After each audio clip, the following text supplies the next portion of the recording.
everyone. Welcome again to the BATTASS Podcast, the Batman the Animated Series Show podcast. My name's Clay McCormack, and with me is... Sean Murphy. And we are here to talk about Batman the Animated Series. Yeah, love this one.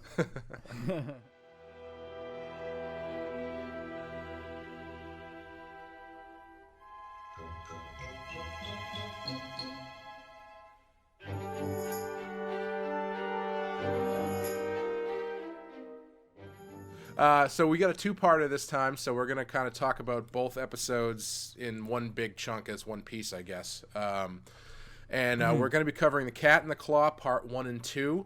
Part 1, story by Sean Catherine Derrick and Laren Bright, teleplay by Jules Dennis and Richard Miller, directed by Kevin Altieri. And Part 2, story by Sean Catherine Derrick and Laren Bright, teleplay by Jules Dennis and Richard Miller, directed by Dick Seabass. Ooh, two different directors, you're saying? Yes, two different directors. Huh. And in it, Batman encounters a new cat burglar calling herself Catwoman, and around the same time meets a woman named Selina Kyle, as Bruce Wayne, to whom he is visibly attracted. When Selina runs into trouble with a terrorist group known as the Red Claw, who want the mountain lion sanctuary she was trying to protect, she decides to take matters into her own hands and investigate.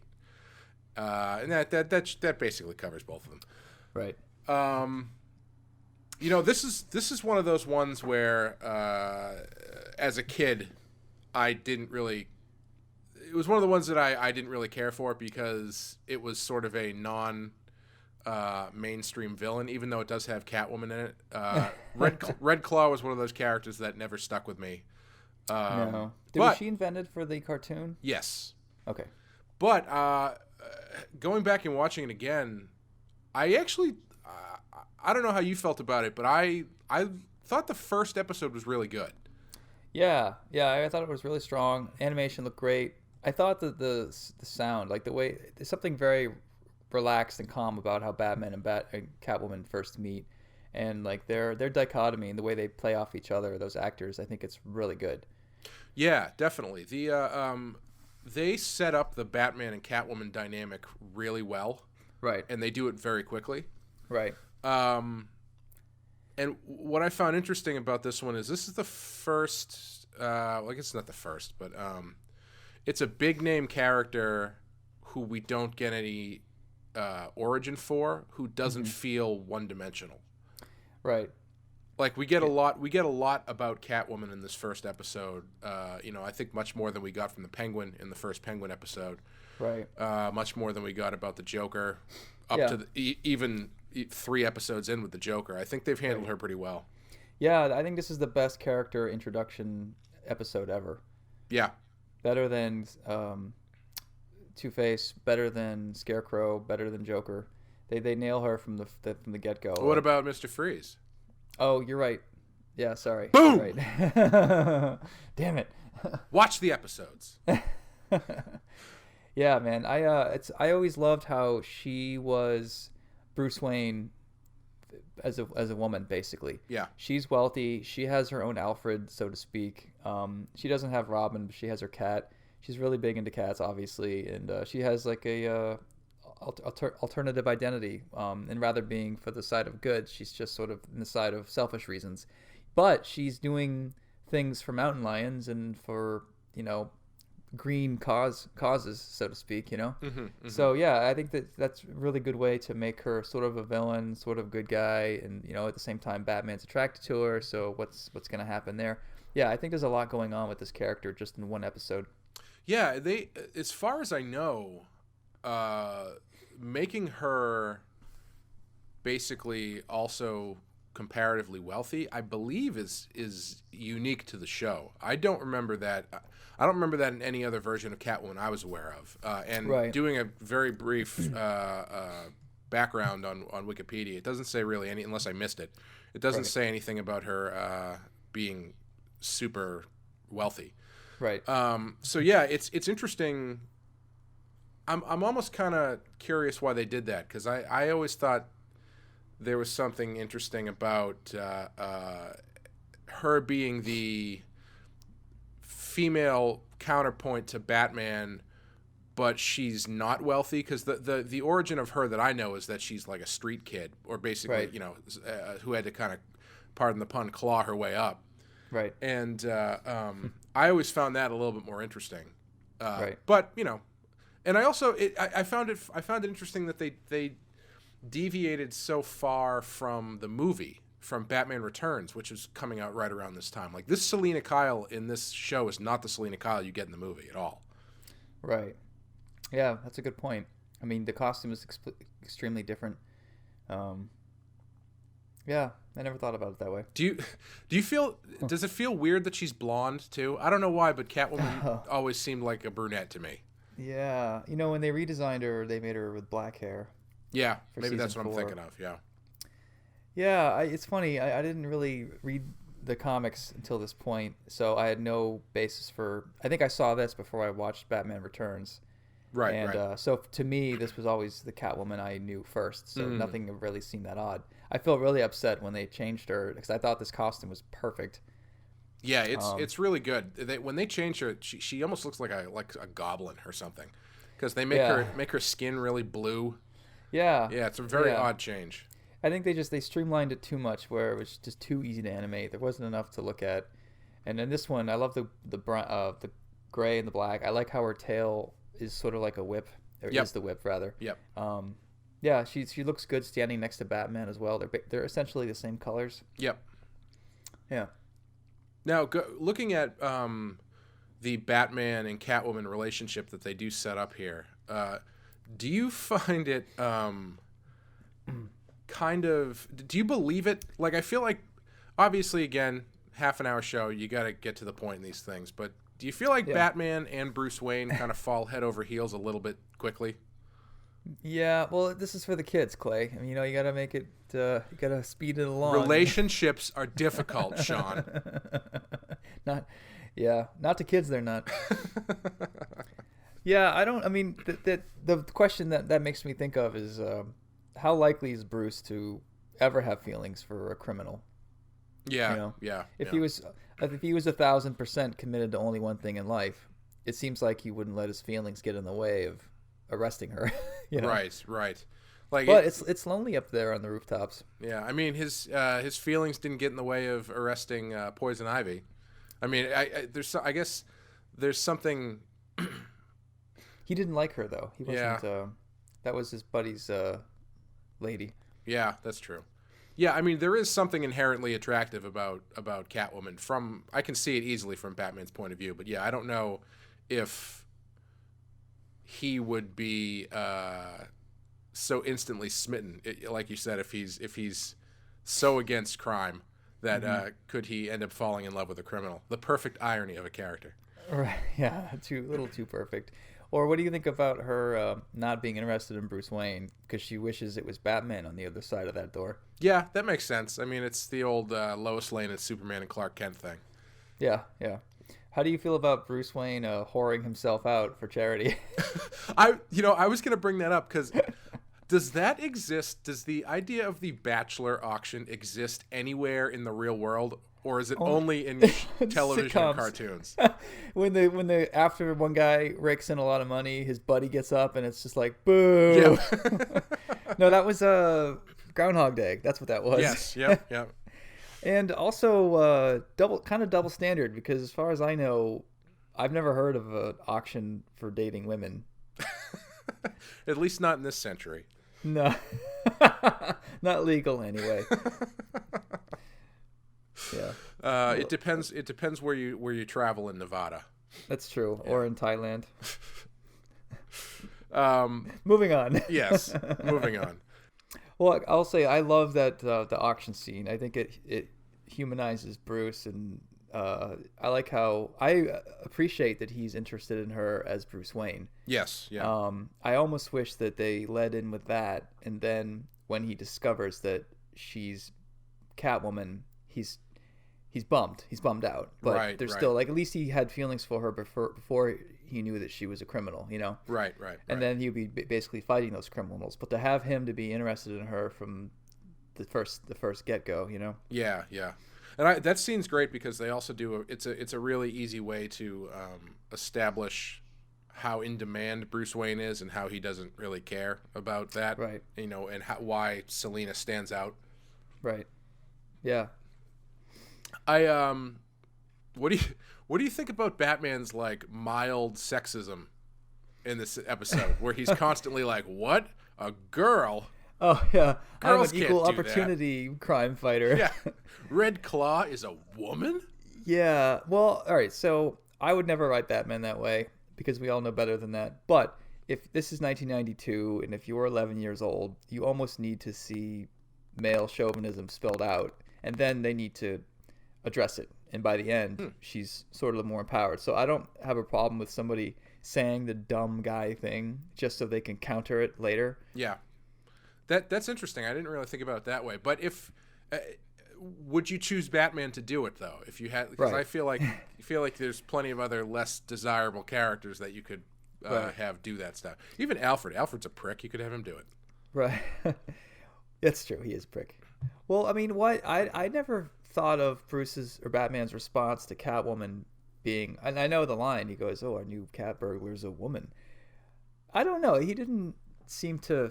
It wasn't like he was saying like, "Oh, this will be easy. She's a lady." Right. I mean, Yeah. I guess he makes a couple other like quips later on Yeah. that just seem like regular Batman punny quips, but Right. in context, it's like that sounds a little condescending.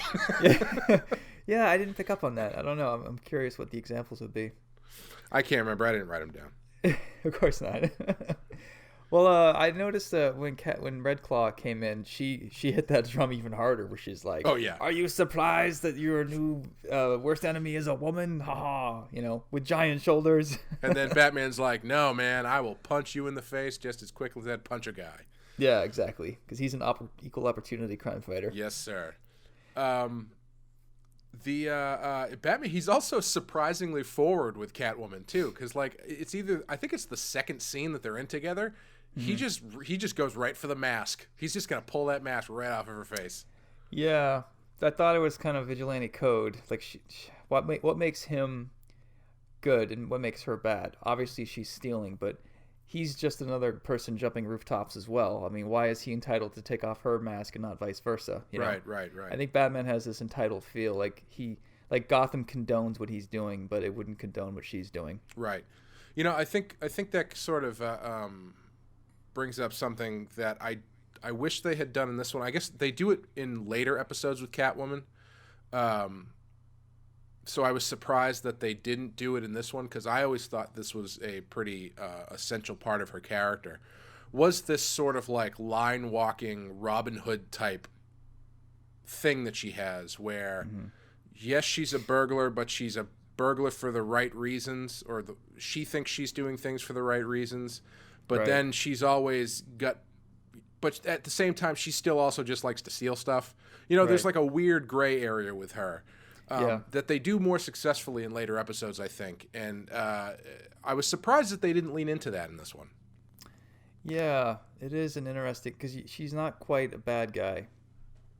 They play with that a lot. Like you said, if she's sort of a Robin Hood type, she's fueling the reason she's committing crimes is to go around the system to help save mountain lions or whatever her cause is. Right. Okay, fine. Well, why do you specifically steal cat-related objects? Why not steal stamps or comics? I mean, Jesus, there's no security at the comic shop where you could steal a Jack Kirby original or whatever. Like she said, she has a fetish, and they don't try to hide that at all, and Right. neither does she. And I always found the gray area to be really fascinating from Batman's point of view, too, because, I mean, that's where his emotions for her become that much more sticky, or complicated, because is her Robin Hood nature, does that make his feelings for her a little bit more okay? Like if she was if she was Poison Ivy, well, even Poison Ivy kind of has a gray area depending on how you look at it, but Right. if she was she was like Harley Quinn, would Batman still have a thing for her, or would he be more like, no, she's a criminal? You know what I mean? Yeah. I don't know. Why do you think he never was? What do you think Batman's type is? Ooh. It seems 5'6", like he has cat shaped tail. Yeah, I don't know. I mean, Bruce seems to be, depending on which Bruce Wayne you're talking about, the Chris Nolan version or this version or the comics. I think he's got a dark streak, clearly. Mm-hmm. Right. And he's attracted to women. I mean, he doesn't get out a lot unless he's fighting crime. So maybe he's more likely to be around a criminal lady rather than a business lady or something like that. I don't know. Well, like it's interesting to think about because when they get into the Justice League cartoon, they pair him up with Wonder Woman, which is pretty interesting. Yeah. Yeah. This is before she was gay, right? I don't know if she's not gay. I don't think. I think she's just open for love wherever it comes. Wait, didn't they recently make Wonder Woman a lesbian? I thought she was just like bisexual. Oh, well, I thought they had a pretty strong change. It was that writer. Tana would know. I forget. I'll have to look it up. Yeah, but yeah, it's like because I guess if you look at Batman and Bruce Wayne's romantic history, the two who really stand out are Catwoman and Talia al Ghul, who are both kind of similar in that they do have that sort of dark streak to go with them. Right. Yeah. And honestly, Al Ghul, he was an environmentalist to the extreme. Right. He had, you could argue he had noble goals, but he went about it through super criminal means. Mm-hmm. I think that's what made him a strong villain. But both women Batman is attracted to, they both seem to have a streak of Robin Hood in them, so to speak. Right. But also have certainly not, they're off limits. Like he shouldn't be mixed up with either one of them, but he is. Right. It sounds like he has a thing for people with conviction. Yeah, that's why he's never into Harley or. Speaking of women with conviction in Batman's life, what do you think of Red Claw, the villain, who's introduced in this episode? I thought she was fine. I love her costume design. I think it's cool to have a kind of a beefy lady, that could take care of herself, and she's in charge of the men. I like how they flip the tables on the stereotype. I like that she's not that complicated because I feel like the real star of these two episodes is Catwoman. Right. What about you? Yeah, I think she's fine. My only complaint is actually that she's basically a Bond villain. Oh yeah. And because she doesn't really have anything that she's trying to do really, except she's trying to get that the virus thing, which she says at one point is super crucial to her plan, but then at the end she just is like, you know what, I'm just gonna let this thing go and set it off right now. Yeah, it's kind of just a bad backstory or a bad context. The real draw of the episode to me is Batman and Catwoman. Oh, definitely. Not necessarily Red Claw. Yeah. Like the stuff with Red Claw is probably the most boring stuff, to be honest. Yeah. And I don't know why they needed her. I feel like they could have had a good, keep it 2 episodes. I feel like they could have had Batman and Catwoman. They could have tweaked it a little bit and not needed Red Claw at all. Yeah, definitely. Well, one of the things that I actually really liked about, especially the first episode, is I actually liked the detective work that Batman does, or just like the way Batman interacts with the world. Right. Where he's, he's helping Gordon out, and then they kind of have a thing where he's asking Gordon if he knows anything, and then he's shaking down the mob guys later on. And I think you could have, if you had just done more of that stuff, maybe. Right. Maybe she wouldn't have been necessary, but I don't know if they were trying to go for some sort of like, strong female versus strong female kind of thing. I'm not sure. Yeah, and that's where I don't know how I'm supposed to feel about them bringing in a good lady or, one woman who's bad and good and one who's just clearly bad. Yeah. I don't know why they're juxtaposed. I'm not sure what I'm supposed to feel. And I tried looking it up, and I'm not really sure why they chose to do that. Like, I'm glad they did it and stuff, and I'm sure there's a reason for it, but I think it might have got lost in the context. Yeah, like if Red Claw's plan had been equally as passionate as Catwoman's, Right. or Selena Kyle's thing with the mountain lions, I think that would have been a more interesting contrast. Right. But, yeah, I agree. But yeah, she's fine. I mean, she comes back, I think, in 2 more episodes, and I don't really remember much about those episodes, if anything.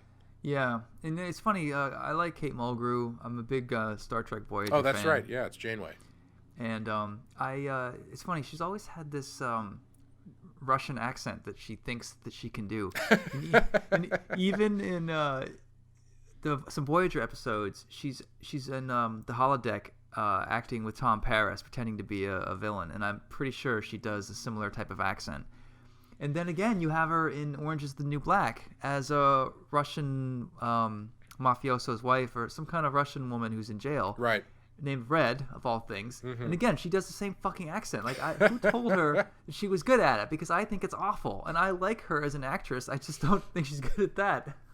Well, it's the best accent she could do. The rest of them were even worse. Oh, yeah. Her normal, just captain accent. Yeah, I actually, it surprised me. I didn't pick up her voice right away. Yeah. But yeah, once I saw her name, it's like, oh, that's definitely her. Yeah. Yeah, she's really good. Adrienne Barbeau does Catwoman's voice, who I never knew that. And she's really good too. Yeah. But yeah, the first half for me is I think really good. It's a really great non-origin first episode. Mm-hmm. And even though the Red Claw stuff is basic, it is supported by really good, interesting stuff like the Catwoman, Batman stuff, the Selena and Bruce stuff. There's a lot of moving pieces in this episode. Yeah. Yeah, I think you're right. Did you like the first one better than the second episode? Yeah, a lot. Yeah, I'm trying to. I watched it a few days ago, so I'm kind of forgetting what happened in the second one. What was it about the first one that you liked better? I just thought it was a more interesting story.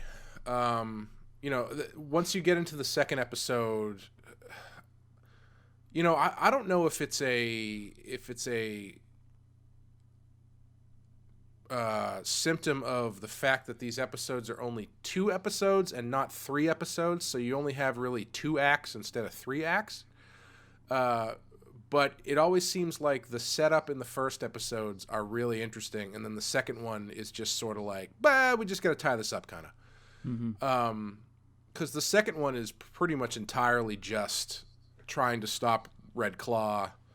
And there's that sequence where Bruce and Selena try to outrun the guy who's chasing them, and they apparently off screen go and fill out paperwork at the police office for an hour.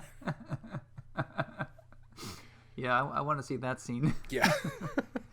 So I'm reading the Wikipedia page here, and it says the episodes have been called a great start to the series, mm-hmm. with people praising Catwoman and Batman/Selena and Bruce Wayne dynamic. However, the animal reserve / terrorist aspect of the episodes were not well liked, with IGN thinking, quote, it played heavily on the environmental card.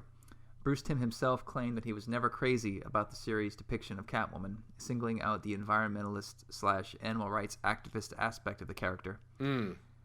It's a good point. I feel like I like that they're playing with female roles. I don't think they need to get into environmental roles as well. Yeah. Especially because Poison Ivy kind of already does that, as well as Ra's al Ghul. Yep. Yeah, I think that's why I've always liked Catwoman more when she is less heroic. Right. As we were talking about before, when she's more of a gray area. Right. And in this one, she's very clearly like she has a positive agenda. Right. Which, yeah, I don't know. I mean, I could take it or leave it, really. Yeah. Huh. I do like that after all of this effort to save this mountain lion preserve is enacted, Batman just blows the fuck out of it at the end. Yeah.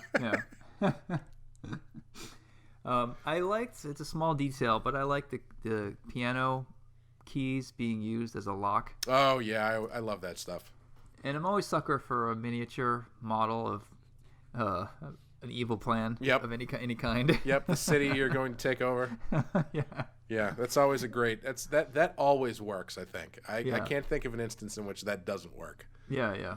I also love it. I'm kind of just throwing these out there. I liked when Bruce shows up for his date and she's sort of just not in the mood because of bad news about the Lions, and she's like, "You don't happen to know Judge, blah blah blah," and he's like, "What time's good for you?" Yeah. And she's like, "Oh, I'm kind of liking this guy." And I love when they were being attacked in the car. Bruce was driving, and he's obviously a very good driver because he's fucking Batman. But he had to explain why he was power sliding, why he was up on two wheels, and he's like, "Oh yeah, I donate to Le Mans every year or whatever." Yeah. I remember thinking during that scene, do you ever wish that Batman or Bruce Wayne wasn't good at everything? Does Batman have to be the world's greatest detective and also a Grand Prix level skilled driver? Well, he's not a good father figure. That's true. He's not good at dating. That's true. But I love Batman, but it would be great for there to be a scene where it's like, they have to get somewhere, but he can't drive stick or something. Wait, I love it. He's like, he's kicking ass on the way there, and finally it's time to park, and he's like, "I'm sorry, I suck at parallel. Would you mind?" Have you seen the size of my car? I can't parallel park this thing anywhere. Yeah, man, it's so big. I don't know why. That's why I just jumped rooftop to rooftop. It's a lot easier. Oh man, just driving a straight line from here to whatever. Or trying to watch Batman 3-point turn that giant Batmobile like in the middle of the street. I know. They're like, "Oh god damn it, he went the opposite direction." Ugh. That's why it was so good in Batman Returns, where they came up with the Batmobile spinner or whatever the thing was that makes it do a 180. Oh yes, the bat turn thing. Yeah. Well, I feel like Batman's car is so long that he basically he spins out in order to just whip it around in the other direction. It's by no means a Department of Transportation acceptable move, but it seems to work for him. Yeah, or Batman, could we just get a scene where we see that Batman isn't really like a good typer or something? Like he just pecks it out with his index fingers really slowly. Or he gets in the Batmobile and he's like, "Oh shit, I forgot the keys." Alfred. That's why he doesn't. That's why they installed the voice activated stuff on the Bat computer, is because he takes too long when he types. Right. That's true. I think I'm trying to think, because they had an episode recently where he's typing, and it was really well animated, but I'm trying to think if he was just using his index fingers like an idiot. It was the 90s, that gray area back when nobody knew how to type until Instant Messenger showed up. I know. And what's funny now is millennials, when they ring doorbell buzzers, they use their thumb because that's what they're used to typing with, whereas I use my index finger because I'm not a millennial, but these things that are changing. Is that a thing? Yeah. Really? Yeah, I think millennials are more likely to ring doorbells and stuff with their thumbs because that's how they're used to typing. What sort of young kids are you following back to their homes? It's tricky because it can't be their home because they need to ring a doorbell. I don't remember where I read this or heard this, but I don't know. It made an impression on me. That's interesting. Yeah, those little things are interesting. Yeah. I wonder how Terry McGinnis rings a doorbell. Maybe we'll get to that when we cover Batman Beyond. Oh yeah, that'll be good. If we cover Batman Beyond. Yeah, we'll see if we can get off. We can get through this one first. Did you have a favorite scene or anything that stood out to you in these two? I was trying to think of that because I know we do that question, and I really can't think of anything. I don't like drawing animals. Yeah. I can do it, especially if I have a good reference. Mm-hmm. But the other day I was trying to draw Harley Quinn's hyenas, and hyenas are so oddly proportioned with tiny heads, and there's a few different species which I didn't know. And even though I pride myself on drawing decent animals, I think I'm gonna have to redo this panel, to be honest. Yeah. How about you? Well, have you ever seen those old the drawings of animals that people did before they, like, the first time they encountered them, like hundreds and hundreds of years ago. Right. So it's like an artist, what he remembers a lion kind of looking like after he saw it for a minute. Yeah, I mean, you really can't dilly-dally and really take it in, can you, if there's a lion around? No. We got Ugg and Thug in a cave, and Ugg is clearly like, no. You weren't anywhere near it. I was the one near it. I bashed. Maybe that's what they had to do, is they had to kill it, and then they could sketch it accurately. Yeah, that's why everything was always two-dimensional, because they were drawing it while it was lying dead on its side. I know. I'll chase it with a spear. You have a piece of slate and a stone, and you scratch out a rendering while it's trying to kill you. That's how artists were created. One guy was like, you know what? Why don't you be the one to go and fight this thing, and I'll just document it. Yeah. And the artist is like, well, finally someone believes in me, because my parents didn't even think I should go to art school. Why can't you invent fire like your brother? Oh, man. Yeah, I don't. If zombie apocalypse happens, I'm not gonna say that what we do at all is that important. To be honest, I'd rather be the spear thrower. In this analogy. Yeah. Learn how to swing a machete. I have This is off topic, but I had a good question for you. Hit me. When you learned about ancient Egypt and stuff back in school, right? Yep. When they told you that the reason hieroglyphics were all kind of wonky looking was because they were trying to capture every bit of the human body in its perfect essence. So the eye was exactly forward, but the face was sideways. And remember all that shit? Yeah. Do you think that's true, or do you think they just had a cool style going and they just went with their style? You know. That's an interesting question, because I think, I would have to say style if I had to guess, because I mean, look at all the statues and stuff that they made were really good 3-dimensional renderings. Right. In different angles. I think I would go style. But if you think about it, like that very 2-dimensional look persisted up through basically until the Renaissance. All medieval art has that same. Well, it's not designed as interestingly as the Egyptians did it, but it's very flat and very 2-dimensional. But I feel like art teachers or historians, at least the ones that taught me, were sort of full of shit. And I know that the books they're reading, so you're paid to fill a certain amount of pages with words about Egypt. So I feel like, especially with art as well, I feel like a lot of these writers just sort of invent stuff and just kind of go with it. I think most of the explanation for art and architecture and history is that's kind of the shit the artist felt like doing that day. Yeah. It's just like how you and I work. You're chiseling out a queen for however many hours it takes, and you're like, maybe I'll make her fingers longer. Maybe that's my style, Yeah. And I feel like Egyptian hieroglyphics, that wonky style was like their image comics for decades, Instead of tick marks, it's like all eyes must face forward and the face must be sideways. Well, it couldn't be exactly the same because everybody seemed to draw feet okay. Yeah. But they were like really long feet, with really long toes too. But yeah, you do have to wonder if there was like one guy who started that, and that was just the style that everybody aped at the time. And I love like, hey, did you see the hieroglyphics on the other side of the pyramid? That dude is totally swiping you, dude. There's a great cartoon. I don't know if you've seen it, of Egyptian people drawn in the Egyptian style.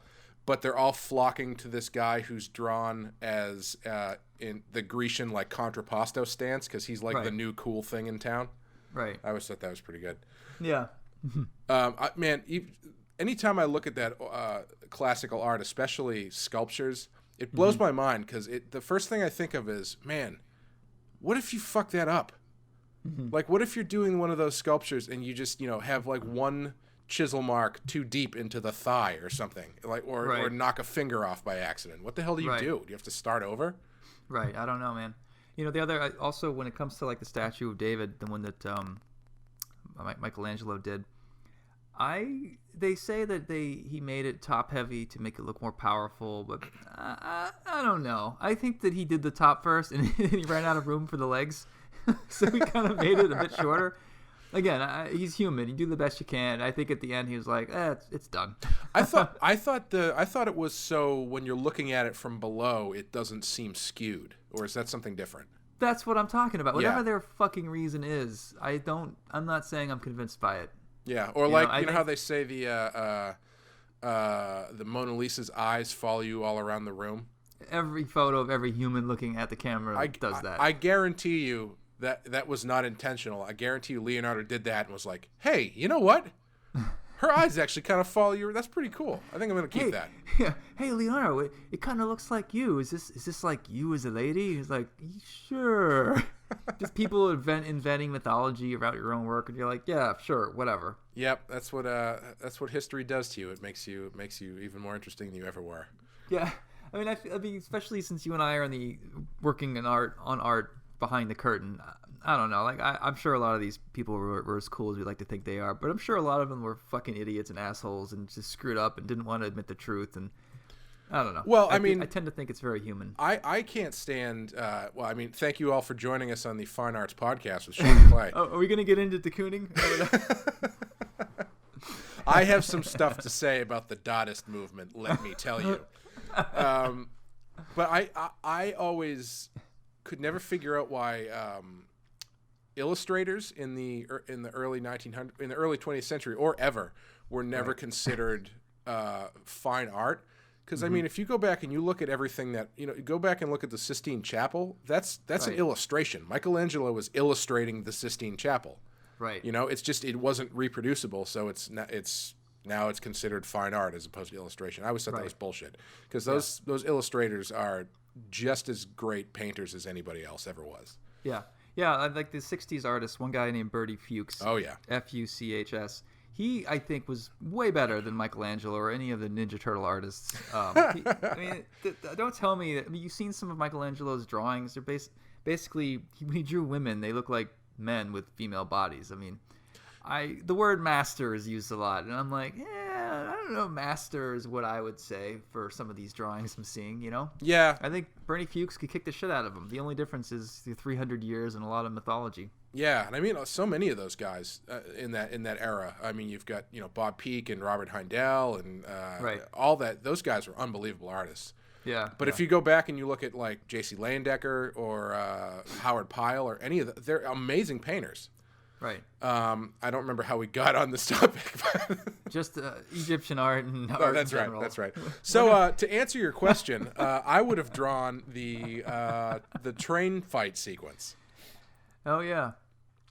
I thought that scene was pretty cool. Yeah. And that could be pretty fun to do to try and make that high energy and whatnot, and not look like a hieroglyphic drawn on the wall. You could bringing it back around.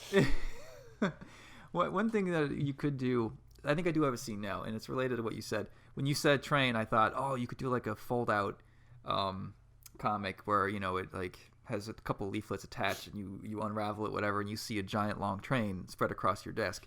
And then I thought, well, why use it on the train when you could have Bruce Wayne shaking that ass going down the runway for charity? Just a 5-page fold out of Bruce Wayne slowly walking down a catwalk. Yeah, I think that'd be great, man. Just in the middle of the comic, no explanation, just punching people in the face with how you just wasted their $3. You should do in one of your issues, because I think you're drawing Batman, correct? Fuck off. One of your issues, you should do a 5-page fold out that's just the Batmobile. Just like the longest ass Batmobile you've ever seen across 5 pages. That's a good idea. Or maybe a 2-page spread of him parallel parking. Yeah. Yeah, or a 2-page spread of him not being able to parallel park, and then just him outside the car just saying fuck it. Yeah. The first ever F-bomb in Batman. Yeah, it's funny. I keep adding pages to each issue. Like, I always thought the 22 pages was the absolute cutoff, but working at Image and knowing more about publishing now, and how Scott and every writer I worked with just adds pages willy-nilly without asking. Mm-hmm. I just add more if I need it, and I try not to go over 24. But there's really no checks and balances when you get to whatever level I'm at. There's no checks and balances anymore, and I'm just allowed to add whatever. So if I just insisted on a 3-page fold out of a Batmobile, yeah, maybe I could do that. I don't know. But I have to put. I have to figure out what you put on the other side of that. Oh yeah. The other side of the Batmobile. It's just the rear of it with a pair of feet sticking out the front as Bruce is fixing it. It'll be Robin like waving him in, like trying to correct the back of the car. Do you find adding pages like that to screw up your layout at all? Like, because anytime I've tried to do that, I always find going back and editing a script to be difficult if you have to add stuff, because I feel like if you're thinking, I don't know how much you write for page turns or double page spreads or whatever, but does it screw you up at all when you have to go back and add pages in? I do think about page turns. I think about left to right facing, and I do think about 2-page spreads, because it needs to be on a even odd number set. Right. But what I'm adding now are splashes. So, for example, I have a point where Joker and Harley he's kind of turned on her. Like, he used to be into her, and they were like Bonnie and Clyde, and then something happened, and I kind of went into the next scene without a beat. So I'm gonna add a splash of them getting back, and she's in bed waiting, and he's just obsessed with Batman, and you can see him starting to turn. Mm-hmm. So a splash like that, to me, I don't find it that disruptive, but I absolutely understand what you're saying. Yeah. That's why I've always found comics to be deceptively difficult, because you do really have to keep a lot of that stuff in mind. And when I was doing my webcomic, I felt like it had to be broken down even that much further, because if the way that I was doing it was I would be publishing a new page every week.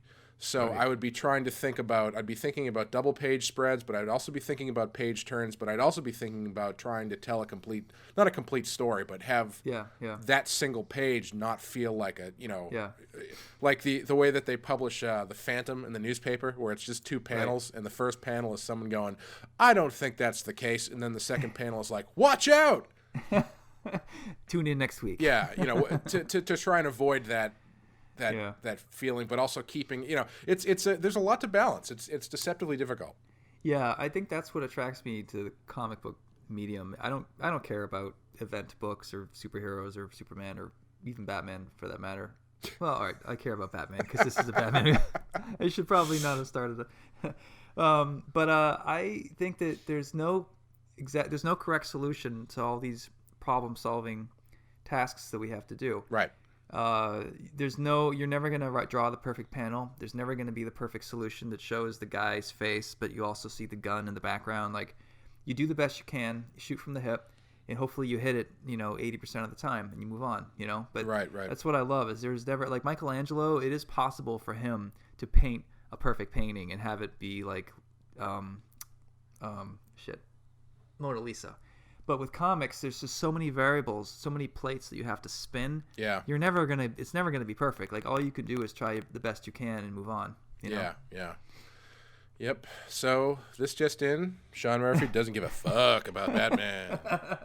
He's actually the character I do give a fuck about. I keep going off on tangents. This is my last one. So we're closing on a new house today, and Sean Murphy never gonna draw any other DC comic character but Batman after this episode comes out. Sean Murphy finding a new friend to do a podcast with, but he's unsuccessful. Anyway, what were you saying? You're closing on a house. Congratulations. Oh yeah, thanks. The money we used to put down as a down payment was my signing bonus from DC. Mm-hmm. That they made possible, and a lot of the success I'm having and the money we have is because of this person that doesn't exist, Batman. Mm-hmm. And it's weird. Like, I think about that sometimes, to owe a debt to someone that isn't even real. Yeah. And how will you ever repay him? Just to draw the best I can and try to write the best story I can to, I don't know, man. Tomorrow's headline: Sean Murphy's house bought by Batman. Bruce Wayne pays for Sean Murphy's new house. Oh man! Well, I did bid on him, so he's mine to toy with for the night. Well, he is a man of his word, so he will show up. Yeah. Anyway, I think that about covers it for this. I think maybe 10% of this was spent talking about the episode. Well, I don't know. Well, let's go into to final rating here. What did you think of it overall? If you want to rate both of them and then give it the combined, or just do a combined score, I don't care either way. I like the first one better. Yeah. Through talking about this with you, I realized how little I really care about Red Claw. Yep. I'm gonna go with a 4 on this. As a whole? As a set, yeah. Yeah. How about you? Yeah, I'm probably going to say the same. I think I would, if I was going to split them up, I would do a 4 for the first episode, and I would probably do a 3 for the second episode, because it's not bad. It's just sort of like, Yeah. It's not one you'd. If I would probably tell people to watch the first half of this, and you could probably skip the second half if you wanted to, and not feel like you lost anything. Yeah, that's true. And I mean, I think sorry, I was just going to say, I think they even when they aired them initially, I think the first half of this was the very first episode they aired, and they didn't air the second one for a while after that, I don't think. Right. Oh yeah, that's a good point. Yeah. Oh, I had something I was going to say, but you fucking distracted me. Oh, I'm sorry. Yeah, I guess I agree. The first episode is all you need, because I think it does a good job of encapsulating the relationship, the complex relationship of Batman and Catwoman. Yeah. Sorry. Continue. Oh, and I was going to say, Kevin Altieri, who directed the first one, that was what I was thinking of. He's one of their top talents, I think. Yeah. Outside of Bruce Timm and Paul Dini, of course. Yeah, we've seen his name quite a bit up to this point, I think. Yeah. Yeah, he does a lot of the marquee episodes, if memory serves. So the fact that the first one was better than the second one kind of makes sense. But it's funny, because the second part of Clayface, I find, is a lot better than the first one. Oh, interesting. But both are great. We're coming up on that one pretty soon, actually. Dude, I'm excited. We have that. We have Grey Ghost coming up. Yep. The one with the invisible father. I forget what it's called. Yep, that's the next one, actually. Here's a question before we close out. Yeah. Last week or last time we did Heart of Ice, and which we were saying was probably better off being a single episode, if I remember correctly, as opposed to a two-parter, even though it could have probably been a two-parter. Do you think that this deserved 2 parts? Oh yeah, good question. Yeah, I think they could have cut if they wanted to, especially if they got rid of the Red Claw stuff. How about you? Yeah, I think so. I mean, even not even. It seems to me like they were trying to set Red Claw up as some sort of big recurring character. Because I mean, I feel like if you just added an end onto that first episode, I think it would be perfectly fine. Yeah. I think you could close that one out pretty easily and still get all the good stuff in there. Yeah, I think you're right, man. Yeah. But I want to start off our next podcast. I have a rant that I'd love to get on record, and since we're doing so many off-topic things in this podcast, I have a rant about hentai that I'd love to get off my chest, but I think it's better if I just go into it at the beginning of the next podcast. Okay. All right. Well, that'll do it for Badass Podcast. Tune in next time when Sean starts us off talking about all of his thoughts about Japanese cartoon porn. Right before we talk about See No Evil and Beware the Grey Ghost. So this should be interesting. Oh man. Do I say goodbye or what? Yeah, let's get out of here. I'll see you later. All right, bye.